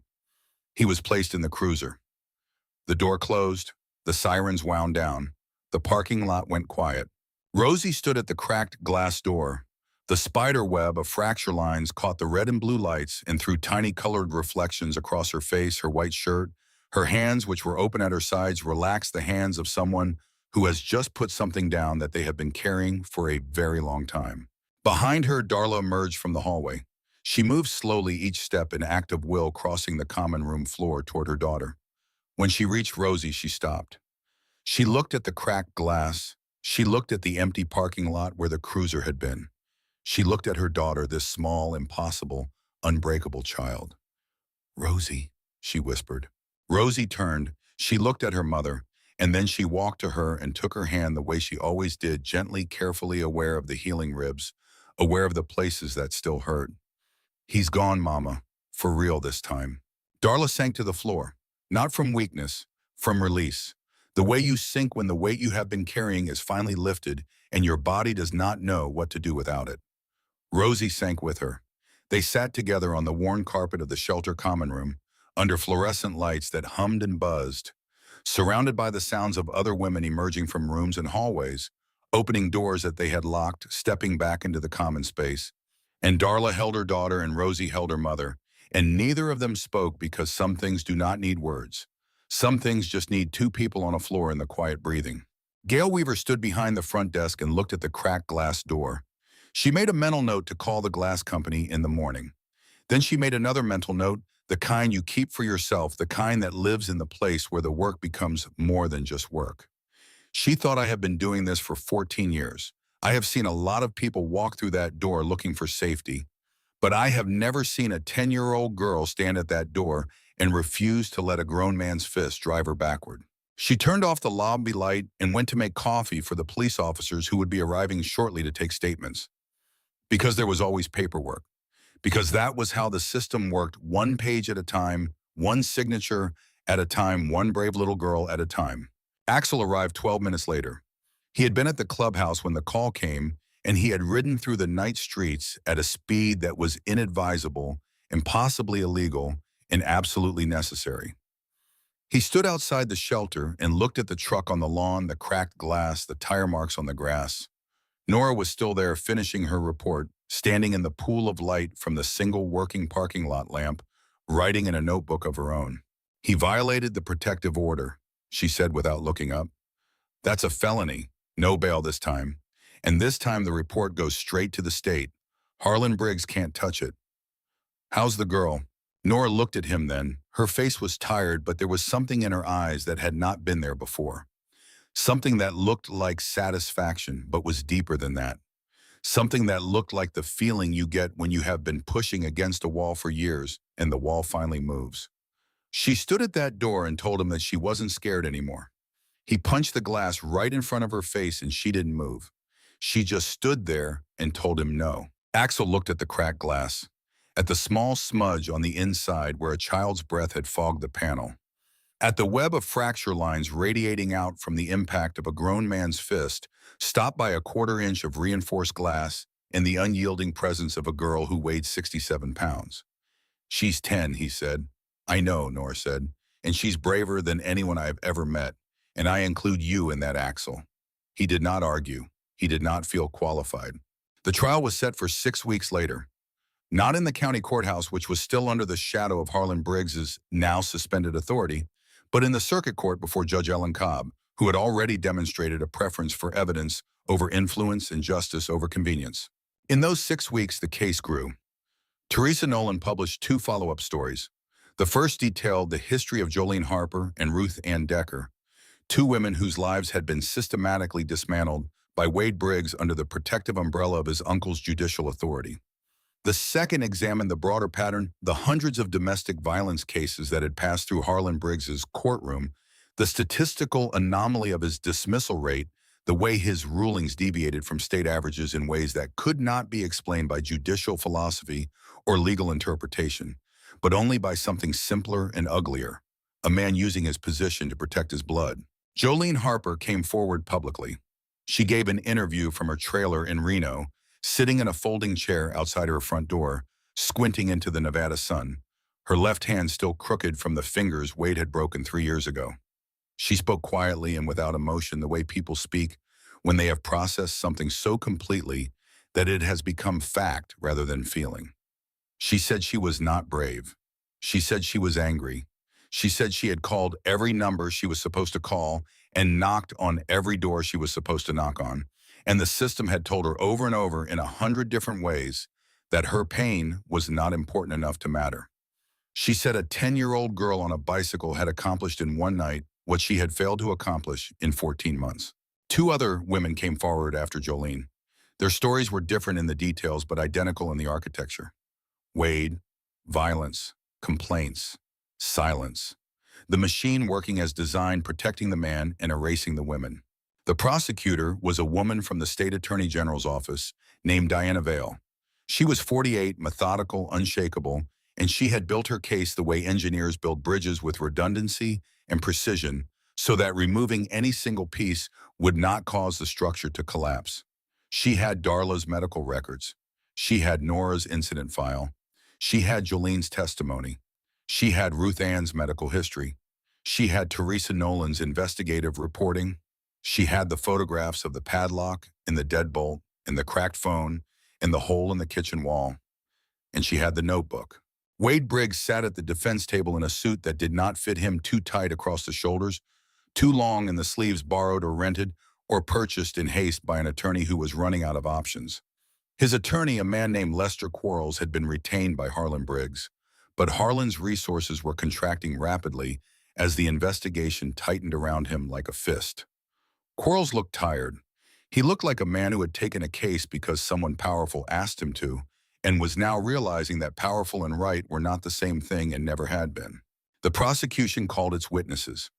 The emergency room physician who had treated Darla, who described her injuries with the clinical precision of someone who has seen too many women on too many gurneys and learned to convert the horror into data, because data is what courtrooms understand. Deputy Nora Holden, who presented her file of dismissed complaints, 2 years of paperwork that traced a path from violence to violence again, a loop that never closed because the man at the top of the chain kept breaking the link. Jolene Harper, who testified via video link from Reno, her voice shaking but never stopping, her crooked fingers visible on the screen as she held her hands in her lap and told the court what Wade Briggs had done to her and what the system had done to her after that, which was worse. Mabel Keller, who presented the legal history of failed protective orders with the exhaustive thoroughness of someone who had spent her entire career believing that the law was sacred and was now demonstrating exactly how it had been profaned. Gail Weaver, the shelter director, who described the night Wade drove his truck onto the lawn and punched through the glass door with a voice that was steady and factual, and underneath it, furious. And then Diana Vale called her final witness. The state calls Rosie Donovan. The courtroom shifted, not a sound exactly, a collective intake of breath, a settling of weight, the kind of silence that happens when a room full of people suddenly becomes very focused on a single point. Every head turned, every eye moved to the center aisle where a small figure stood, straightened her blue dress and began to walk. Rosie walked to the witness stand. She wore the blue dress that Mabel had bought her, and the blue ribbon in her braid, and a pair of new shoes that still squeaked slightly on the courtroom floor. The squeak was the only sound in the room. It echoed off the old wood and the high ceiling and the windows that let in the morning light, and it sounded like the footsteps of someone very small walking towards something very large. She climbed into the witness chair. Her feet did not reach the ground. She placed her hands on her knees the way she had placed them in the CPSM, hearing steady and flat and still. The clerk administered the oath. Rosie raised her right hand. It did not shake. "Do you swear to tell the truth, the whole truth, and nothing but the truth?" "Yes, ma'am, I do." Diana Vale stood. She was a tall woman, lean with dark hair pulled back and a voice that filled a courtroom without effort. But when she spoke to Rosie, she lowered that voice, not to condescend, but to honor the scale of what she was asking this child to do. Rosie, can you tell the court about the notebook you kept? Rosie nodded. Then she spoke. And the courtroom became a place where time did not matter, where the fluorescent hum and the shifting of seats and the scratch of the court reporter's keys all faded into a background silence. And the only thing that existed was the voice of a 10-year-old girl telling the truth. She told them about the first night, the night she was 8 years old and heard her mother scream and came out of her room and found Darla all on the kitchen floor with blood coming from her mouth and Wade standing over her telling Darla it was her fault that she had made him do it, that she was stupid and worthless, and if she told anyone, he would make sure she never saw Rosie again. She told them about going back to her room and sitting on her bed in the dark and not knowing what to do, and then finding a pencil and a notebook with a unicorn on the cover that she had gotten for her birthday, and starting to write. She told them about the dates: January 14th, March 3rd, April 19th, June 7th, August 22nd, October 9th, November 30th. She recited them from memory, each one a scar in a calendar of violence that spans 730 days. She told them what she wrote on each date, not the medical terminology, not the legal language, the words of a child. Mama's eye is all purple today. He broke the plates again in Mama's finger. She's walking funny and holding her side. He locked me in my room because I tried to help. I heard him push her down the stairs. She didn't come up for a long time. I found Mama's tooth on the bathroom floor. She told them about hiding the notebook under her mattress, about checking it every night before she went to sleep to make sure it was still there, about the fear that Wade would find it, the particular specific fear of a child who knows that discovery means punishment. And punishment in her house meant things that no courtroom should have to hear. About the greater fear that she would forget what happened if she did not write it down, that the days would blur together, that the violence would become background noise, that she would stop seeing it because seeing it hurt too much. She told them about the night she decided to sell her bicycle, about sitting in her room listening to Darla's ragged breathing through the wall, knowing that the pharmacy had a medicine that would help, knowing that it cost $47, knowing that there was no money and no way to get money and no one to ask. She told them about counting the coins in her piggy bank, $2.30, and doing the math the way she always did the math, carefully, correctly, and arriving at a number she could not make up. She told them about looking at her bicycle, the blue one with the pink bell, the one her father had given her before he went away, the only thing she owned that was worth anything. She told them about making the decision, about putting on her jacket and her pink helmet and walking through the rain to the Iron Wolves clubhouse because she had seen the bikers ride through town, and they were big and they were loud, and they looked like the kind of people who would not be afraid of Wade. She told them about Axel, about how he crouched down and looked her in the eyes, really looked the way adults almost never look at children, not down at them, but into them, about how he gave her $200 and told her to keep her bike, about how the engine started and she was scared for a second, just 1 second, and then he told her the engines were on her side and she believed him because his eyes were the kind of eyes that did not lie. She did not cry. She did not pause. She did not look at Wade Briggs, who sat at the defense table staring at his hands as if they belonged to someone else. She looked at the judge and at the prosecutor and at the room full of people who were finally, after 2 years of notebooks and silence and locked doors, asking her what happened and waiting for the answer. When she finished, the courtroom was silent for a long time, not the respectful silence that follows testimony. Something deeper. The silence of a room full of adults who have just been told the truth by a child and are struggling with the enormity of what that means.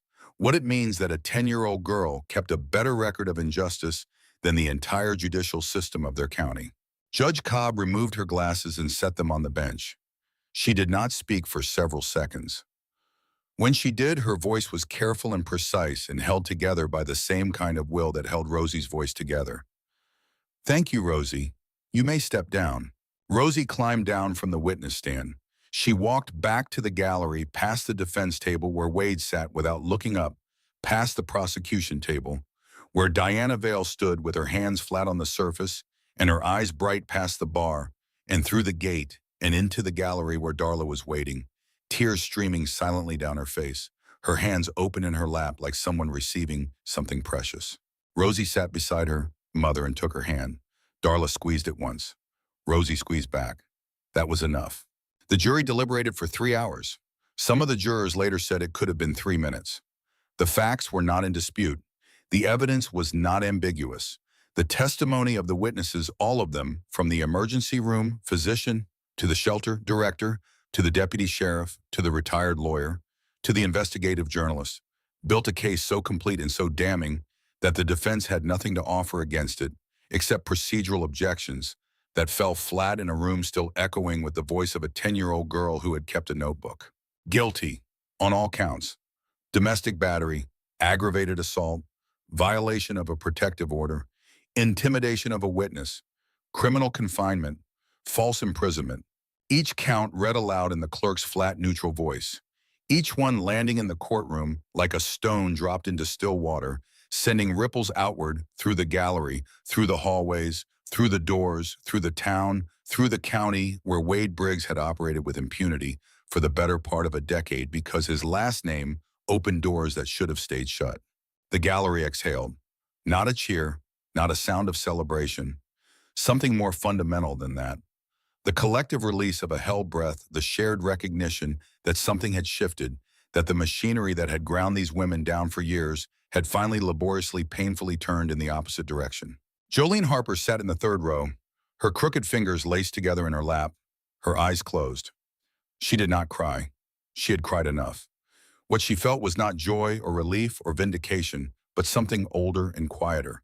The feeling of standing at the end of a long road and looking back at where it started, and understanding for the first time that the journey was not meaningless. That the police report she filed, and the restraining orders she requested, and the phone call she made to C.P.S., all of them ignored, all of them, swallowed by a system designed to swallow them, had not been wasted. They were the first stones in the foundation. They were the proof that the problem existed, the record that someone had tried, the evidence that the system's failure was not accidental, but deliberate. Without Jolene's failed attempts, there would have been no pattern to demonstrate. Without the pattern, there would have been no case. Without the case, there would have been no verdict.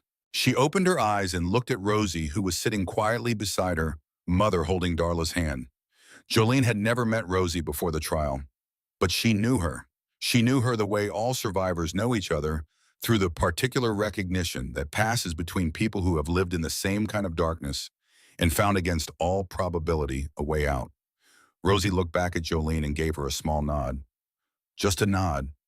The nod of one soldier to another across a field where the fighting has stopped and the silence is still new enough to feel strange. Outside the courthouse, the afternoon light was sharp and clean. Nora Holden stood on the steps and fielded questions from reporters who had driven in from 3 counties. She answered each one with the measured precision of a law enforcement officer who understood that every word she said would be quoted and analyzed and preserved, and who chose her words accordingly, not for safety, but for accuracy, because accuracy was the thing that had been missing from this county's record for too long, and she intended to start fixing that immediately. Mabel Keller slipped out the side door, avoiding the press, walking to her Lincoln Town car, with the unhurried steps of a woman who had won her last case and knew it. She sat in the driver's seat and placed her briefcase on the passenger seat and folded her hands on the steering wheel and closed her eyes. She stayed like that for 5 minutes. Then she opened her eyes, started the engine, and drove away because there was lemonade to make and mystery novels to read and letters to the editor to compose on a manual typewriter, and she had earned every single afternoon of the rest of her life. The sentencing hearing was held the following week. Judge Cobb gave Wade Briggs 12 years. She spoke for 10 minutes before announcing the sentence, and most of what she said was about systems. About the systems that are supposed to protect people and what happens when those systems are corrupted by the people who are supposed to operate them. About the cost of silence. About the price of looking away. About the courage required to break through both. She spoke about Rosie without looking at her, addressing the court, but speaking to the child. She spoke about a child who did what the courts, the police, the social services apparatus, and the community had failed to do. Who kept a record, who asked for help, who stood at a cracked glass door and said no to a man 3 times her size with a history of violence and a family of power behind him. This court has seen many things, Judge Cobb said, but it has rarely seen the kind of courage displayed by the witnesses in this case. In particular, it has rarely seen a child demonstrate the moral clarity and determination that Rosie Donovan demonstrated not only in this courtroom but in the 2 years that preceded it when she kept a written record of violence, because she believed against all evidence that someday the truth would matter. She paused. It matters today. Wade was led from the courtroom in handcuffs. He did not look at anyone. He did not speak. The man who had controlled a household through violence and fear and the machinery of a corrupt system walked out of a courtroom controlled by something he had never accounted for: a 10-year-old girl with a pencil and a notebook, and an unshakable belief that truth was worth writing down, even in the dark, even alone, even when no one was listening. 3 months later, the State Judicial Conduct Commission concluded its investigation of Judge Harlan Briggs. He was removed from the bench permanently. The commission's report detailed a pattern of judicial misconduct spanning nearly a decade, including the systematic dismissal of domestic violence cases involving his nephew, improper communication with law enforcement regarding active investigations, abuse of emergency hearing procedures, and the deliberate obstruction of protective orders filed on behalf of victims of domestic violence. 17 cases were reopened. 14 of them resulted in new protective orders. 3 resulted in criminal charges against perpetrators who had been shielded by the judge's rulings. The report was 47 pages long. It documented in the dry and dispassionate language of institutional accountability a system that had been bent to serve the interests of one family at the expense of the most vulnerable people in the county: women, children, people who had no power and no voice, and no one to stand between them and the machinery that was supposed to protect them. Nora Holden was promoted to sheriff. She ran unopposed in the special election, and then she won the general election by the largest margin in the county's history, running on a platform of accountability and transparency, and the radical idea that when someone calls for help, someone should actually help. Her first act was to establish a dedicated domestic violence response unit. Her second act was to hire 2 additional deputies specifically trained in victim advocacy. Her third act was to hang a framed copy of Teresa Nolan's original article on the wall of her new office beside the window, where the morning light hit it every day at 7:15, which was the time Nora arrived at work, which was the time she started reading through the overnight reports, which was the time she began the daily work of making sure that what happened to Darla and Rosie Donovan would never happen to anyone in her county again. She could not guarantee that, of course. She knew it. The world is large and broken in ways that no single sheriff can fix. But she could try. And trying, she had learned from a 10-year-old girl with a notebook, was the only thing that mattered. Mabel Keller retired again. For real this time, she said, though no one believed her because Mabel had retired 3 times before, and each time had been drawn back by a case that needed her particular combination of ferocity and precision. She told Axel she was going to spend her remaining years reading mystery novels and drinking lemonade on her porch and critiquing the Supreme Court's decisions in letters to the editor that she would write on a manual typewriter because she did not trust computers and never would. But she also established a small legal aid fund financed by donations that began arriving after Teresa's articles were published. The fund provided free legal representation to domestic violence victims in the county. She named it the Rosie Fund, and when Rosie found out, she was quiet for a long time, and then she said, "Can I help pick the lawyers?" Mabel said yes. Mabel always said yes to Rosie. Teresa Nolan won a State Press Association award for her coverage. She donated the prize money to the Pine Street Shelter. She continued reporting on systemic failures in the judicial handling of domestic violence cases, expanding her scope beyond the county to the state and eventually to a national audience. She never forgot the story that started it all.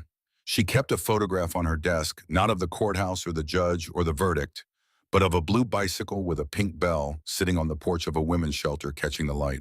Summer came to the valley the way summer always does in the Mountain West, slowly at first, then all at once, flooding the fields with gold and green and the thick honeyed light that makes everything look like a painting of something that was always there, but you somehow never noticed.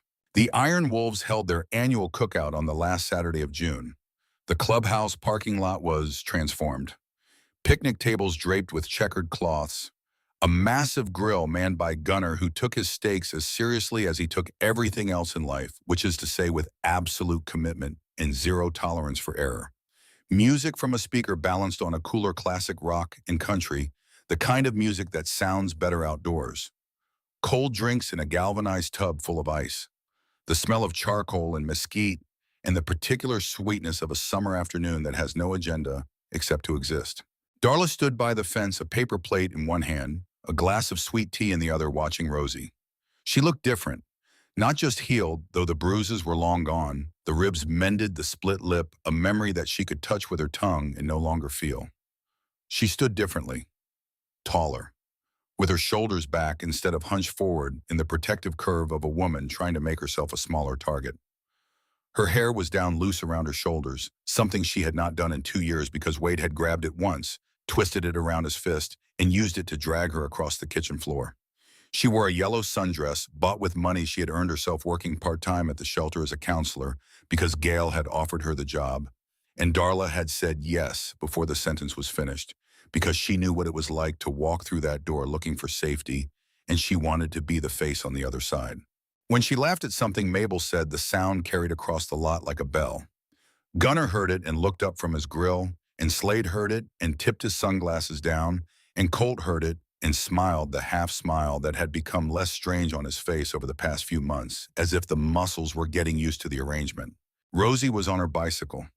The blue bicycle with the new chain and the new tires and the pink bell that caught the afternoon light and threw tiny sparks of reflection across the gravel.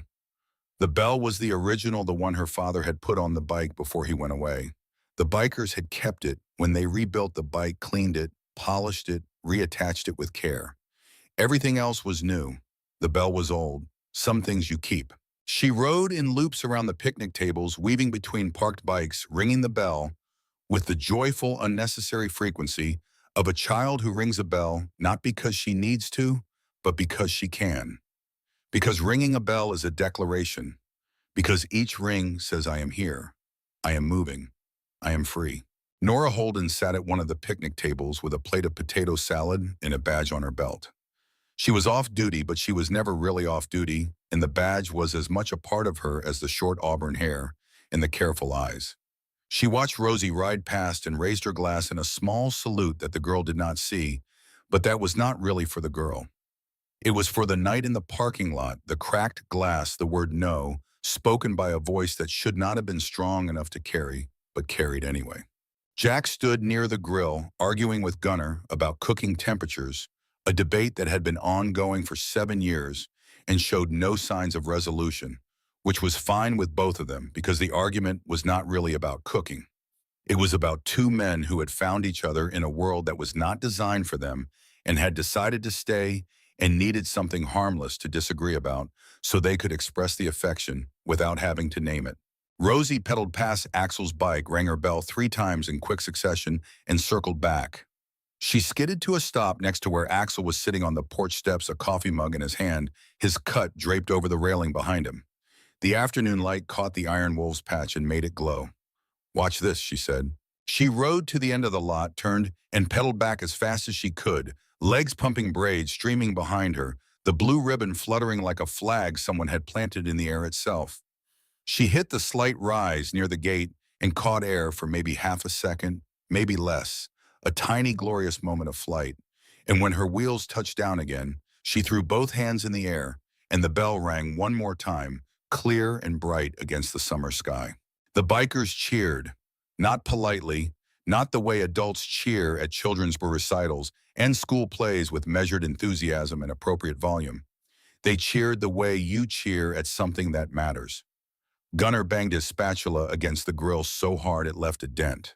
Colt stood up from his lawn chair and clapped with both hands above his head. Slade pulled down his sunglasses and whistled. Jax abandoned the temperature argument entirely and shouted something encouraging that was probably not appropriate for a 10-year-old to hear, but that made Rosie grin so wide it looked like her face might not be big enough to contain it.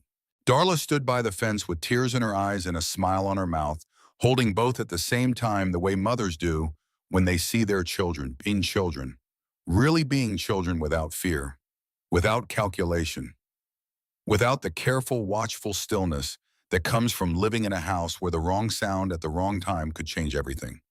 She held that plate of food and that glass of sweet tea, and she watched her daughter fly, and the tears were not sadness. They were the opposite of sadness. They were the specific, overwhelming, unbearable joy of a mother who has walked through fire and come out the other side and found her child waiting there, whole, laughing, alive. Axel sat on the porch steps and drank his coffee. He watched Rosie ride. He watched the light catch the pink bell. He watched the gravel dust rise behind her wheels and drift in the warm air like tiny particles of something that used to be heavy and had decided to let go.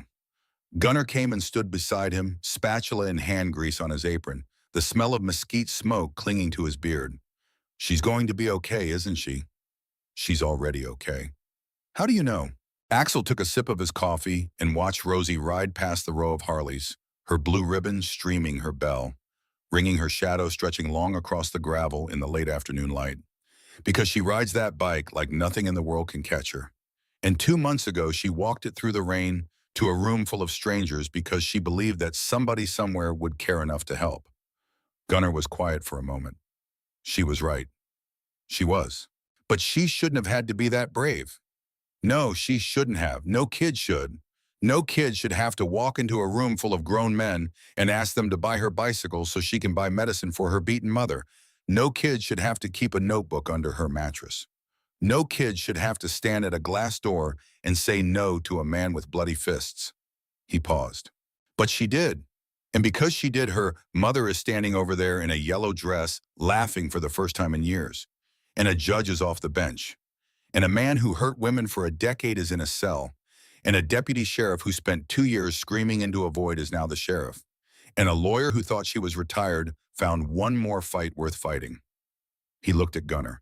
A 10-year-old girl changed everything, not because she was strong, because she refused to be silent. They were quiet again. The kind of quiet that is not empty, but full. Full of afternoon light and grill smoke, and the sound of a pink bicycle bell ringing across a parking lot where half a dozen Harley-Davidsons stood in a row, chrome-gleaming engines, silent waiting. Mabel appeared beside them holding a glass of lemonade that looked small in context, but was probably exactly the right size for a woman of her stature and expectations. She wore a white blouse and reading glasses pushed up on her forehead and an expression that suggested she was enjoying herself but would deny it if asked. "Axel, Mabel, I received a call this morning from the State Attorney General's office. They wanted me to know that Harlan Briggs' removal has been upheld on appeal. It's permanent. He will never sit on a bench again." Axel nodded. "And Jolene Harper called me yesterday. She's moving back to the area. She said she wants to be part of what happens next. She's volunteering at the shelter, helping Darla with the counseling program." Mabel took a sip of her lemonade.